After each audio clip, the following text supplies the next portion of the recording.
Trump révèle ses astuces de négociation, Gagner dans les affaires, un livre sur les finances. Dans son livre L'art de la négociation, Donald Trump dévoile ses principes de gestion d'entreprise et partage son expérience qui l'a mené au succès. Ce livre est un guide sur comment conclure des accords de manière efficace et bâtir une carrière. Trump montre que ce qui compte avant tout, ce ne sont pas l'argent en lui-même, mais l'art d'arriver à des accords et la capacité à utiliser ses ressources et son influence pour obtenir le meilleur résultat possible. Dans cette vidéo, je partagerai les idées principales et les leçons utiles de ce livre. Donald Trump est l'une des personnes les plus célèbres et riches du monde, mais sa fortune n'a pas été construite à partir de rien. Il a repris l'entreprise de construction de son père et a su l'amener à un niveau tel que Trump est désormais considéré comme une marque. Dès son plus jeune âge, il s'est appliqué à bâtir son image et sa réputation, ce qui l'a aidé dans ses affaires. Aujourd'hui, il se présente à nouveau aux élections présidentielles des États-Unis, bien que le résultat soit incertain, son succès et l'attention qu'il suscite sont indéniables.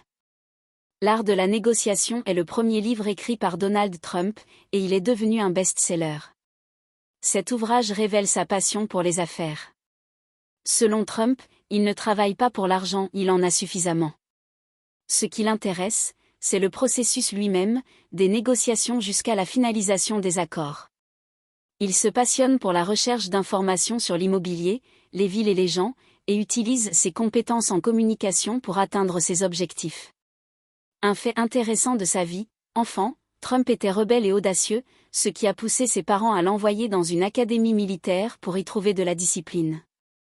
Cela l'a aidé, bien que certains traits, comme son audace, soient restés avec lui jusqu'à aujourd'hui. La routine quotidienne d'un milliardaire. Donald décrit sa journée de travail comme imprévisible. Bien qu'il ait une certaine routine, il laisse de la place à l'improvisation, ce qui lui permet d'agir dans l'instant et de ne pas se restreindre à un emploi du temps trop rigide. Trump raconte aussi comment il a un jour commencé à acheter des actions d'une entreprise, devenant détenteur de 4% de ses parts. Le prix des actions a augmenté lorsque la rumeur s'est répandue qu'il envisageait d'en acquérir davantage. Cette situation a montré que son nom et sa réputation peuvent à eux seuls générer des revenus. En outre, Trump participe à des projets de bienfaisance, ce qui fait également partie de sa stratégie pour renforcer sa marque. Un exemple en est l'histoire d'une famille américaine dont il a aidé à sauver la ferme. Après que le mari de la propriétaire s'est suicidé en espérant que l'assurance couvrirait leurs dettes, la somme s'est avérée insuffisante. Trump s'est arrangé avec une station de radio et la banque pour retarder la vente aux enchères de la ferme et a promis de couvrir le montant manquant personnellement si les fonds récoltés ne suffisaient pas. Cet acte, comme d'autres, renforce son image, non seulement en tant qu'homme d'affaires prospère, mais aussi en tant que personne qui, même si cela fait partie de sa stratégie, accomplit de bonnes actions. Donald Trump affirme qu'il est parfois utile de faire preuve de fermeté lorsque les gens ne sont pas prêts à coopérer. Cela concerne autant les négociations avec les banques que les affaires en justice. Bien que Trump reconnaisse qu'il n'aime pas les procès, il est toujours prêt à les affronter s'il estime cela juste. Il comprend aussi que, même s'il ne lance pas de poursuites, des litiges sont inévitables, car d'autres peuvent décider de l'attaquer en justice. Des années après, ses paroles sur l'inévitabilité des procédures judiciaires restent toujours pertinentes. Malgré son emploi du temps chargé, Trump prend toujours le temps de répondre aux appels de ses proches. Il tient particulièrement à ses enfants, qui s'intéressent aux affaires, et il pense que seul un membre de la famille mérite autant de confiance que soi-même. Cela n'a rien de surprenant, car il a lui-même poursuivi l'entreprise de son père et a préparé ses enfants à suivre le même chemin. Trump mentionne également qu'il assiste souvent à des événements et des dîners de charité, même s'il n'a pas toujours envie d'y être. Cependant, pour maintenir ses relations et promouvoir son entreprise, il participe à ces événements avec de bonnes intentions. À propos de sa première femme, Ivana, il parle avec chaleur, soulignant son sens de l'organisation et sa contribution à leur entreprise commune, notamment dans le design et l'aménagement de leur construction et casinos. Donald Trump ne supporte pas les critiques et peut même répondre directement à un journaliste pour un article négatif. Cela souligne son côté émotionnel et sa transparence dans l'expression de ses sentiments. En même temps, il n'aime pas les événements publics où il doit faire des choses pour le spectacle, comme poser symboliquement du béton pour des tuyaux. Pourtant, Trump comprend que de tels gestes sont importants pour maintenir son image. Même s'il n'apprécie pas particulièrement de travailler avec les journalistes, Trump admet que le contact avec eux est essentiel pour promouvoir ses projets et son entreprise. Même si cela le détourne de ses autres activités, il est prêt à accorder une interview si cela peut accroître sa popularité. Trump est également connu pour son souci du détail, même pour des éléments comme la couleur des cadres de fenêtres dans ses bâtiments. Cette minutie s'applique autant aux propriétés qu'il construit qu'à ses achats personnels, comme sa maison avec vue sur l'océan Atlantique. Même en achetant un bien pour lui-même, Trump cherche à choisir quelque chose qui pourra être revendu à un bon prix plus tard. Une histoire intéressante du livre est son expérience avec une compagnie pétrolière dans laquelle il a failli investir. Trump a écouté son instinct et a renoncé à l'accord, ce qui s'est avéré être une bonne décision puisque la société a fait faillite par la suite. De cette expérience, il a tiré 3 leçons: faire confiance à son intuition, ne pas se lancer dans des domaines que l'on ne maîtrise pas et se rappeler qu'il vaut parfois mieux ne pas investir que de s'engager dans une affaire douteuse. Donald Trump cherche toujours à promouvoir non seulement ses bâtiments, mais aussi sa propre personne. Par exemple, il a permis que l'un de ses bâtiments serve de lieu de tournage pour une mini-série et y a même joué un petit rôle. Cela souligne son approche de la publicité, il saisit toutes les occasions pour attirer l'attention sur ses projets. Une histoire particulièrement marquante concerne son ami artiste. Trump se rappelle avoir visité un jour l'atelier de cet artiste, qui lui a proposé de montrer comment gagner 25 000 $ avant midi. L'artiste a simplement éclaboussé de la peinture sur une toile et a dit que les gens qui achètent ses œuvres ne connaissent souvent rien à l'art, mais achètent les tableaux uniquement pour son nom. Cela a fait réfléchir Trump à l'impact du marketing sur la perception de l'art, et il a pleinement adhéré à cette observation. 16 conseils de Donald Trump pour devenir riche. Ensuite, Trump aborde l'essence des affaires, partageant ses observations selon lesquelles beaucoup de personnes peuvent conclure des affaires fructueuses, même sans se rendre compte de leur capacité. Il compare cela à une personne assise sur son canapé en train de regarder du sport, sans savoir qu'elle a le potentiel de devenir un sportif accompli. Trump pense que chacun peut avoir le talent pour faire des affaires, à condition de développer ses compétences. Son premier conseil, pensez en grand. La plupart des gens ont peur de prendre de grandes décisions, c'est pourquoi ceux qui n'ont pas peur de rêver et d'agir à grande échelle ont un avantage. Il a toujours cherché à créer quelque chose d'exceptionnel, plutôt que de construire des maisons ordinaires comme le faisait son père. Depuis son enfance, il a été attiré par les grands objectifs, et il conseille à chacun de cultiver ce désir de se démarquer. Le deuxième conseil, espérez le meilleur, mais préparez-vous au pire. Trump souligne qu'il n'aime pas prendre des risques inconsidérés et qu'il est toujours prêt pour le pire. Il préfère avoir plusieurs plans de secours et s'assurer que, même si quelque chose tourne mal, il dispose d'une alternative pour éviter de grosses pertes. Le troisième conseil, étudiez toujours le marché personnellement. Trump ne se fie jamais uniquement aux études externes.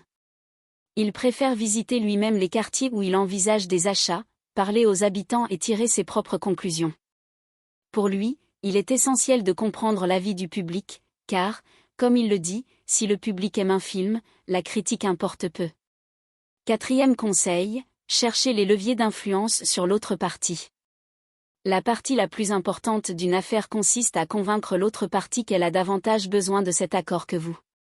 Ne montrez jamais trop d'intérêt, sinon cela pourrait se retourner contre vous. Cinquième conseil, créez les circonstances. Concernant la construction, Trump considère que l'emplacement d'un bien immobilier ne détermine pas toujours son succès. Il est important de ne pas payer trop cher pour un terrain et de créer des conditions uniques qui rendront le projet attrayant, même si l'emplacement n'est pas parfait. Sixième conseil, faites la promotion de vos projets vous-même. Trump pense que personne ne peut mieux promouvoir vos projets que vous. Selon lui, la publicité payante est souvent perçue négativement, alors que l'excentricité et l'unicité attirent davantage d'attention gratuitement. Par exemple, il construisait les bâtiments les plus hauts de la ville, ce qui poussait déjà les journalistes à écrire sur ses projets sans qu'il ait à dépenser davantage en publicité. Trump affirme qu'en communiquant avec les journalistes, il est essentiel de savoir éviter les questions embarrassantes. Par exemple, lorsqu'on lui a demandé pourquoi il ne construisait que pour les riches, il a suggéré de voir cela autrement, il offre des emplois à des milliers de personnes, améliorant ainsi leur vie. et quand on lui a demandé si le plus haut gratte-ciel n'altérait pas l'architecture de la ville, Trump a répondu que les habitants méritaient de pouvoir être fiers d'un tel bâtiment. Conseil numéro 7. Tenez-vous toujours à votre position si vous êtes convaincu d'avoir raison. Trump souligne qu'il est prêt à défendre son point de vue, même si cela coûte cher. Conseil numéro 8. Soyez honnête avec vos partenaires et faites la promotion de vos produits de manière à ce que les résultats correspondent aux promesses. Trump avertit que créer de l'engouement est possible, mais que les promesses doivent rester réalistes. Ne faites pas comme les politiciens qui promettent l'impossible. Conseil numéro 9. Comptez l'argent. Surveillez toujours vos dépenses dès le début et évitez les gaspillages inutiles, même pour de petites sommes. Conseil numéro 10. Évaluez votre partenaire le plus faible. La force d'une équipe dépend de son maillon le plus faible, et cette personne peut déterminer le succès de l'ensemble de l'entreprise. Conseil numéro 11. Faites tout votre possible, mais ne vous attardez pas sur les échecs. Si quelque chose ne se passe pas comme prévu, passez à autre chose sans perdre de temps en regrets. Conseil numéro 12. Prenez plaisir dans votre travail et dans la vie. L'argent n'est pas une fin en soi, mais un moyen d'obtenir liberté et opportunité. Les personnes à succès comprennent la brièveté de la vie et savent apprécier les moments. Conseil numéro 13. Si vous voulez influencer les politiciens, faites appel à la presse. Parfois, la logique et l'intérêt public ne suffisent pas, mais la crainte d'une mauvaise publicité peut pousser les politiciens à faire des concessions. Conseil numéro 14. Dans la construction, le projet doit déjà commencer à être rentable pendant sa réalisation. C'est la clé d'un business réussi. Conseil numéro 15. Les affaires se concluent plus rapidement si chaque partie obtient ce dont elle a besoin. Lors des négociations, mettez toujours en avant les bénéfices pour l'autre partie. Conseil numéro 16. Commencez par promouvoir, puis construisez. Cela crée une demande pour le produit et vous permet de le vendre à un meilleur prix. Comment et pourquoi Trump est devenu milliardaire? L'art de faire des affaires. Trump poursuit en racontant son parcours et sa biographie. Son grand-père a émigré aux États-Unis, il tenait un restaurant, mais avait des problèmes d'alcool et est décédé alors que le père de Trump n'avait que 11 ans. Ce dernier a dû soutenir sa famille dès son jeune âge, travaillant à divers emplois tout en cherchant à étudier. Il a rapidement compris que la construction le passionnait, et malgré le manque de moyens pour financer ses études, il a réussi grâce à son travail acharné. Le père de Trump avait un instinct entrepreneurial et savait s'adapter. Durant la crise, il possédait un magasin et d'autres entreprises, puis il est retourné dans le secteur de la construction. Trump souligne que son père a eu une énorme influence sur sa personnalité et l'a aidé à développer son intuition pour les affaires, qui est ensuite devenue la base de son succès. La mère de Donald Trump, bien qu'elle ait élevé 5 enfants, n'a jamais travaillé. Son père comptait sur le frère aîné de Donald pour lui succéder dans les affaires. Mais ce dernier n'avait ni l'envie ni les capacités pour le domaine de la construction. La pression de son père et de son entourage l'a amené à se perdre lui-même, et il est décédé jeune, souffrant d'alcoolisme. Trump regrette de ne pas avoir compris plus tôt. Chacun doit chercher son propre chemin et faire ce qui lui procure de la joie, sans vivre pour répondre aux attentes des autres. Bien que la famille Trump vivait dans une grande maison, son père étant constructeur, Donald ne se sentait pas fils de parents riches. Chez eux, on apprenait à apprécier chaque dollar, à gagner son argent et à ne pas le dépenser inutilement. Son père a eu une grande influence sur Donald, mais dès son plus jeune âge, il voulait se démarquer, réussir encore plus que son père, et ne pas être simplement le fils Trump.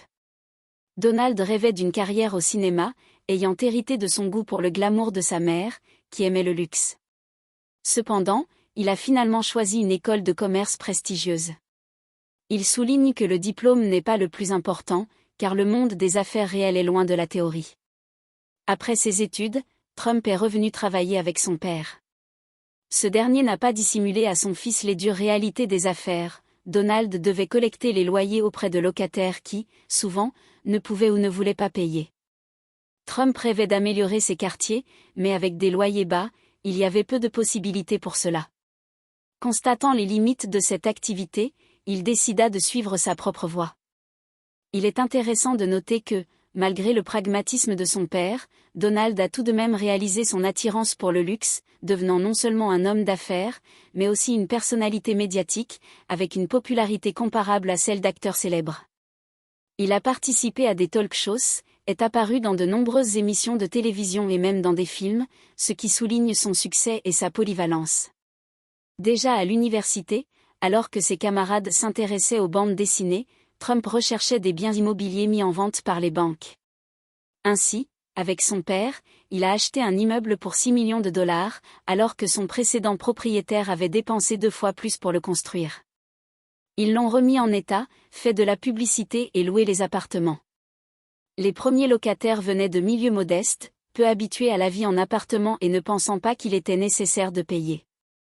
Donald et son père ont dû expulser ces personnes pour effectuer des rénovations, mais lorsque le quartier a de nouveau commencé à se dégrader, ils ont vendu l'immeuble pour 12 millions de dollars, malgré les coûts engagés. Cela représentait un gain considérable.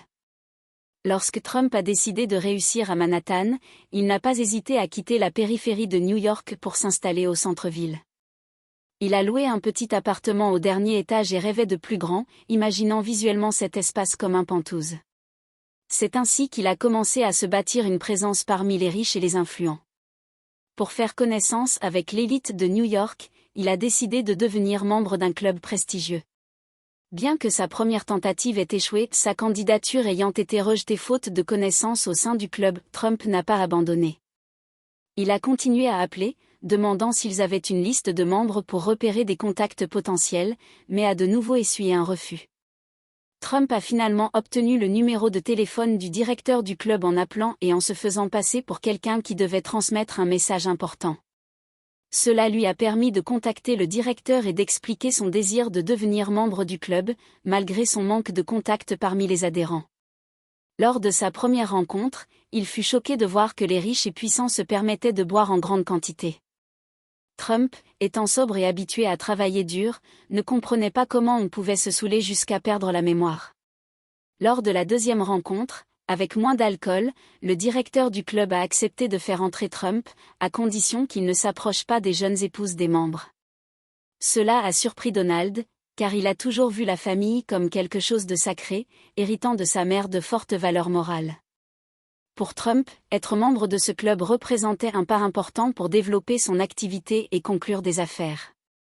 Bien qu'il ait fréquenté de nombreuses femmes, celles-ci lui semblaient souvent vides, incapables de soutenir une conversation intéressante. Son premier projet sérieux à Manhattan a été la rénovation d'un hôtel dans un quartier défavorisé pendant une crise financière, à un moment où beaucoup de banques refusaient de financer de nouveaux projets. Cela lui a fait comprendre que conclure des affaires est un processus long et difficile, exigeant de la prévoyance et la capacité de négocier avec différents interlocuteurs. Il a utilisé la crise à son avantage, trouvant des financements auprès d'une compagnie d'assurance et d'autres organisations intéressées, bien que beaucoup de banques lui aient refusé un prêt. Le projet Trump Tower a également été une réalisation importante.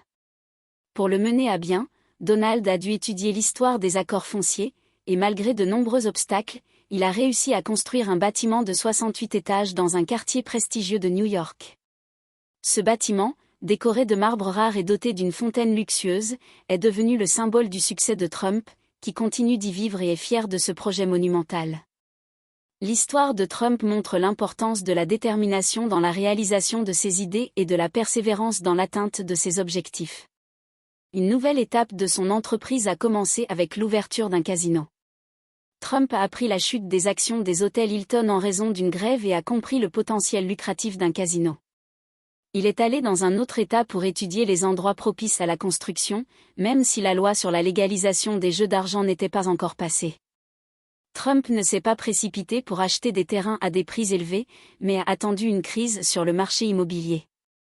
Il pensait que les périodes difficiles ouvrent de nouvelles opportunités et avait une passion pour les affaires complexes, car elles apportent souvent le plus grand profit. Trump était fier de la réputation de son entreprise, qui respectait toujours les délais. Dans son équipe, il n'y avait pas de bureaucratie, et chacun pouvait rapidement signaler un problème. Il critiquait les comités, formés par ceux qui ont peur de prendre des décisions, ce qui entrave le développement.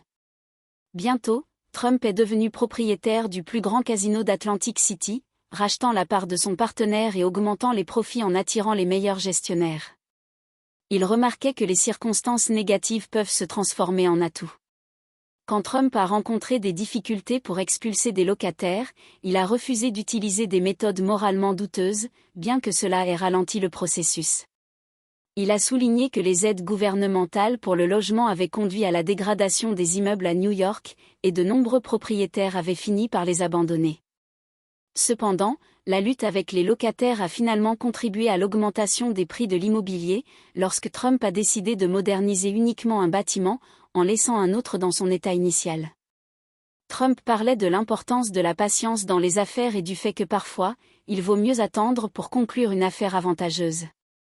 Il a passé des années à étudier les emplacements avant de signer des contrats.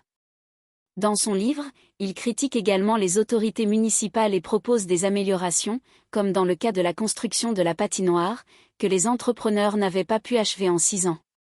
Trump a pris en charge le projet et l'a réalisé en 6 mois, économisant ainsi le budget. Donald Trump souligne dans son livre que les personnes en politique ne réussissent souvent pas dans les affaires, car elles ne savent pas organiser les processus, trouver les bons exécutants et contrôler les dépenses. Il partage également son expérience de l'achat d'une équipe de football, une réalisation d'un rêve d'enfance. Bien que cela n'ait pas toujours été un investissement rentable, Trump souligne sa passion pour le sport et la possibilité de se permettre de tels cadeaux. Ce deuxième livre de Trump laisse une impression positive. L'auteur, en se décrivant lui-même, met l'accent sur ses efforts et son travail acharné, ce qui suscite le respect. Trump manifeste véritablement les qualités qui font de lui un homme d'affaires prospère.